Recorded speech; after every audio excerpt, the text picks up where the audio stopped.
As if Uber's new CEO didn't already have his work cut out for him, now he has to deal with losing one of the company's biggest markets.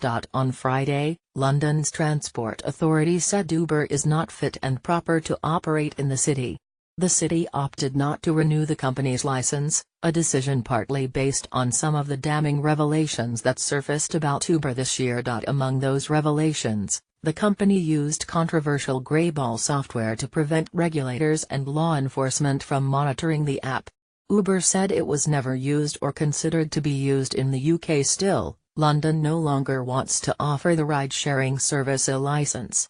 Uber said 3.5 million people have used its platform since starting in London in 2012. It said 40,000 licensed drivers will be affected. The company has 21 days to appeal the decision.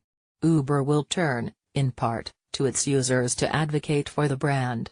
So far, a Change.org petition to keep Uber running in London has earned 266,934 signatures. It's a significant decision, not just because London is a big taxi market but also because it might set a precedent for other cities that are of two minds about Uber, according to Kartik Hanagar, professor at the Wharton School of the University of Pennsylvania. Arun Sundararajan, a professor at New York University's Stern School of Business, agreed.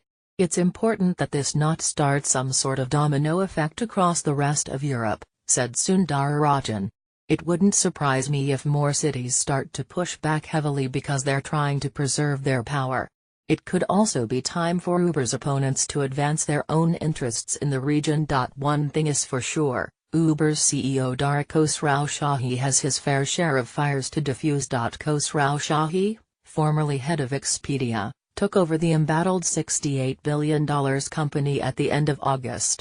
In addition to now dealing with a crisis in London, Khosrow Shahi must manage Uber's escalating court battle with Google's Waymo over allegedly stolen self-driving car technology.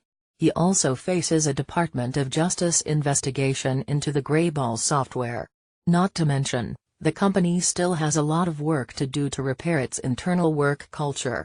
It will be a testament to Khosrow Shahi's leadership skills if he can make this problem go away and strike a deal with the London government, added Sundararajan. It could be a pivotal moment for Uber. In response to the London decision, Uber said it would immediately challenge this decision in the courts. Transport for London and the mayor have caved into a small number of people who want to restrict consumer choice, the company said. Khosrow Shahi weighed in later on Friday, tweeting that Uber is far from perfect, but he asked that officials work with the company to make things right. Khosrow Shahi expanded on his thoughts in an internal email sent to employees on Friday, which was obtained by CNN Tech. The truth is that there is a high cost to a bad reputation, Khosrow Shahi wrote. Irrespective of whether we did everything that is being said about us in London today, and to be clear, I don't think we did, it really matters what people think of us, especially in a global business like ours, where actions in one part of the world can have serious consequences in another. London's decision doesn't bode well for Uber, whose rivals abroad are raising billions in funding and working together to dominate their respective markets.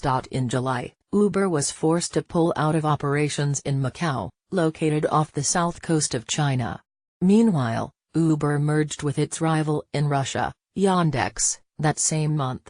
A year ago, Uber sold its business in China to rival Didi Chuxing. During the appeal of the London decision, Hanagar believes Uber will likely point to innovations it has rolled out in the past 2 years to increase safety and security, such as the ability for a rider to share their ride details in real time with a friend. On the other hand, Hanagar said, Uber will likely have to defend how it screens and manages its huge fleet of drivers, among other things. I suspect the move by London will prompt Uber to take these issues a little more seriously, he said. Uber, which operates in nearly 700 cities, was last valued at $68 billion. SoftBank, a Japanese tech giant, is considering an investment in the company. Experts anticipate Uber's valuation could take a hit from the decision by London officials. All indications are that the recent crises, are putting downward pressure on Uber's ability to sustain or grow their valuation, Sundar Rajan said.